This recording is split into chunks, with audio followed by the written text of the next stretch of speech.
Welcome to Kenton's videos. Enjoy the video. You start now, power the phone off and remove SIM plus memory card so nothing shorts. Use an ESD mat and magnifier to protect circuits. Once done, remove back cover and screws methodically. Keep a photo map of each screw and bracket because tiny parts matter.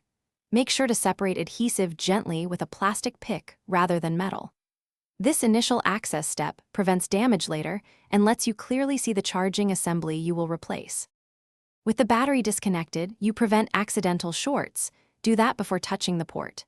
Next, unbolt or detach the charging flex or module. Lift connectors straight up with a spudger. Inspect the port.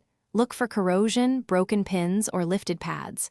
Once you identify the fault, decide between replacing the flex assembly or the entire USB-C port. If solder joints are cracked, prepare for micro-soldering. Otherwise, cleaner and a new flex. Fit the replacement flex or port in the reverse order. Align the connector, seat the module, and secure screws. If soldering is required and you are not confident, replace the full assembly instead of risking board damage. Once reassembled enough to test, reconnect the battery and plug in a known good cable and charger.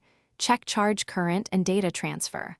If it still fails, reopen and recheck solder joints, the battery connector, and nearby board traces. Those are the common hidden culprits.